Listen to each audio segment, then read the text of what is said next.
Welcome in, folks, to another edition of the Old North State Sports Show, folks. We're doing something new today. I know you guys are used to the agenda that we have on here, bouncing around to different screens, showing you the graphics. We're going to do it all in one setting today. So I think it's important to show graphics and talk through them, but also important to keep myself on camera as much as possible. Maybe, maybe not. TBD.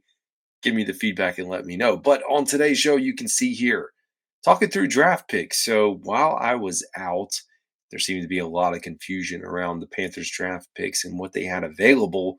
So we're going to take a look, discuss the question that continues to be a question: trade back or stay put. Ian Thomas has a new home. Stefon Diggs has a new home as well. What does that mean for the pass catching core here in Carolina? Speaking of pass catchers, what does the free agent market look like now at the wide receiver position? It seems like folks still want a wide receiver. So we're going to talk through your options. What do you have available?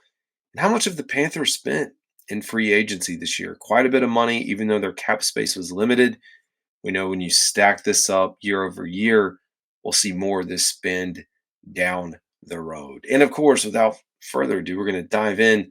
What I was going to tell you is we do not have the number to the show down at the bottom. I will get that added.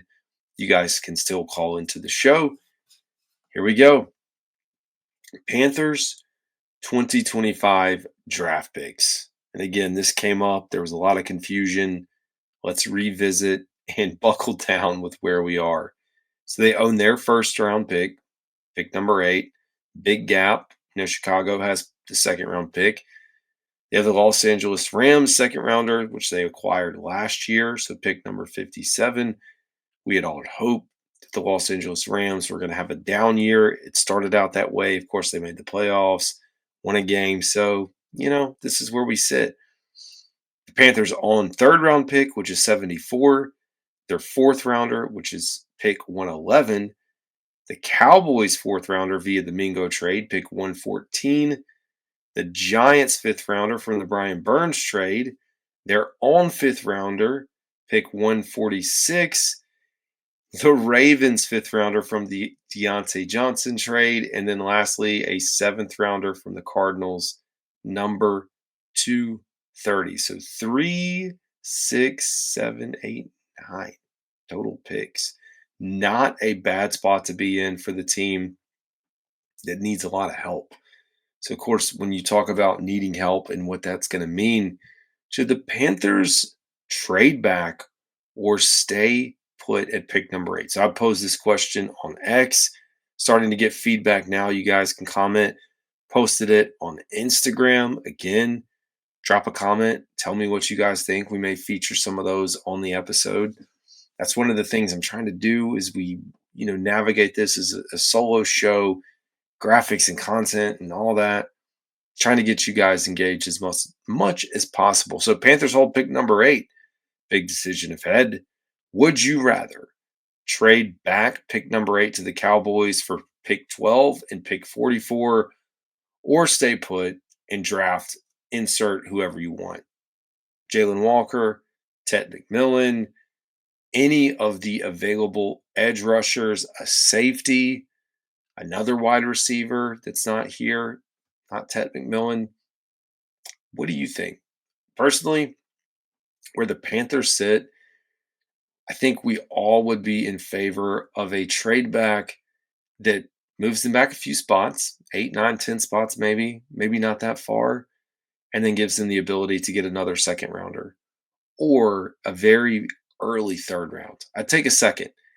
There's a big gap, and I called this out months ago between pick 8 and pick 57. I feel like I was one of the first few folks that really brought that up in conversation. Of course, people picked up on it later, but it is a big decision. So with Dan Morgan and company, Dave Canales, Brant Tillis, what will they decide to do? And it's hard to know. You can't predict it. You don't know what's going to happen in front of them until we get into the draft, which, believe it or not, the draft is a month away.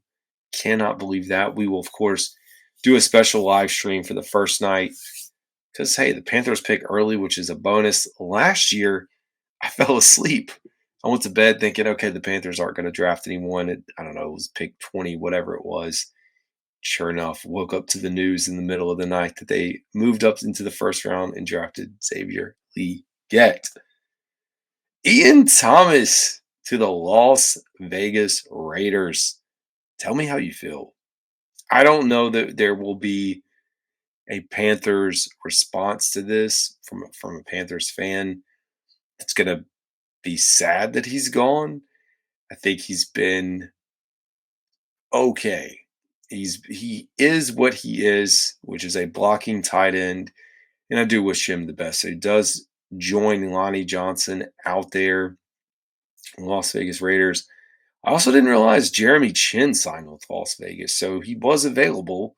I mean, we knew he was available, but I didn't know he would actually hit the market, move out there. Got to get paid anything and everything you can. It is late in the game. That's not me laughing. That's me as I work through a cough. But kudos to Ian Thomas for living another year. Can never have too many blocking tight ends. promise. I promise. This is a cough, not me laughing. It's terrible. But in all seriousness, I do wish him the best. I am one of those people that if you put on the Panthers uniform, I mean, unless you're just a jerk, butthole, if you do to an extent, do your job, you know what? I'm going to wish you the best as you come through here. So that's how I feel. Now, Stefon Diggs lands in New England, according to Adam Schefter, as you can see on here. 3 years, $69 million, $26 million guaranteed. What I don't have in this post is the additional follow up. It says he's going to be available week 1. Now, it's pretty early in the game, but I guess they still feel pretty confident that he's going to be ready week 1. Don't forget that there was this optimism around Jonathan Brooks that he was going to be available earlier than what he was. Time for camp. At one point, that was floated.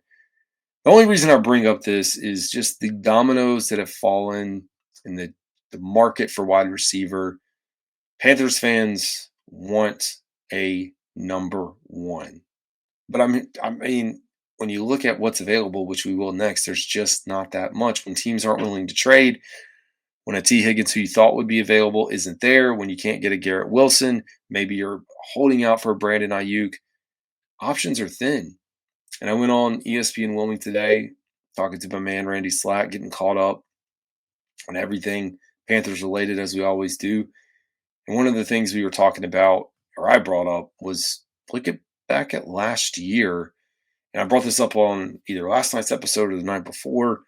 When you think about the center position last year, there was a lot of concern from fans that we didn't draft, that we didn't bring in a free agent.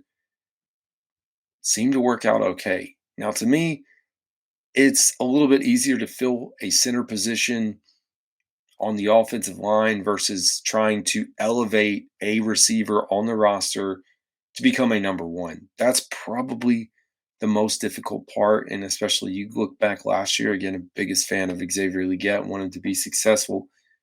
But you look back at some of the other guys that were in front of him that panned out, or even after him, and you're just like, man, we were so close. So the question is, you see team after team, you look at Deebo Samuel going to Washington. You look back last year at Stefon Diggs actually going over to Houston. You see teams doing everything they can to help these young quarterbacks, getting them weapons. So you wonder why the Panthers continue to sit idle.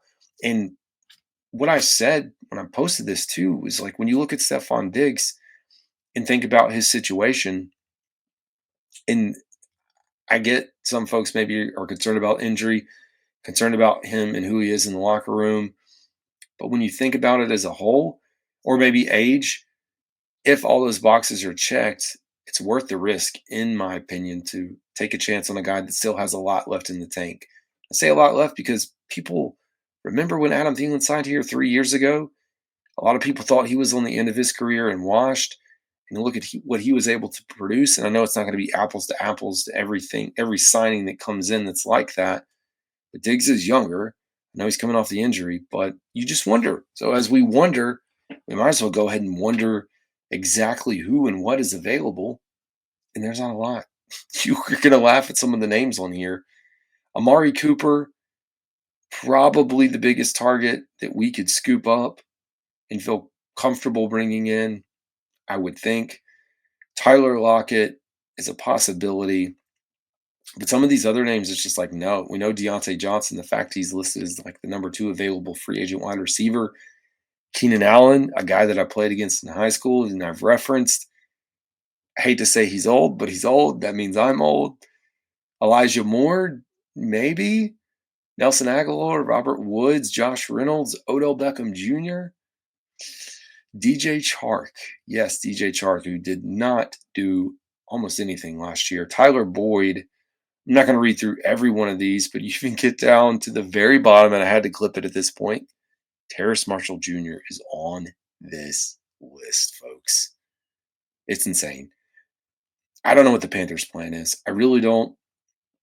As much as they have invested in defense, I still think there's needs, and I think you could make a case to me to draft defense at number 8, but you could also flip it and say, well, we're going to go out and get a tight end or a wide receiver.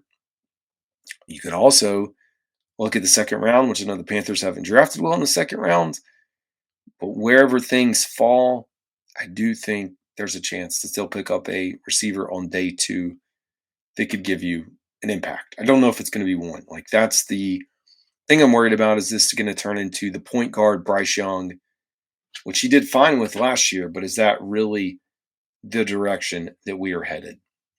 And as we close out today's episode, the total spent, I was curious to see what was the breakdown in free agent money. This was actually, I clipped how much was spent in free agency. The total spend actually is in this order, with Buffalo leading the charge, partly because of Josh Allen, New England, Cincinnati with all their extensions, Minnesota, and then the Carolina Panthers are 5th in spending this offseason. You can see $153 million spent in free agency.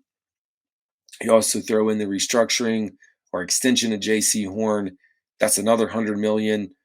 They're spending money, 253-ish million. I think another 3 with some of the other tenders. So a lot of money being spent. We know that the bills are going to be due in a few years.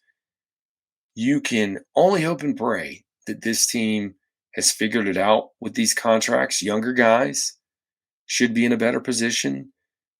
Worst thing you can do now with all this money that you spent is if these things don't pan out, going out a few years from now and having to do exactly what you've been doing, eating dead cap money, making cuts, making decisions that you likely don't want to make. So, anyways, that's going to do it for today's episode. Appreciate you guys tuning in. This is Carolina Dad. Y'all have a good one.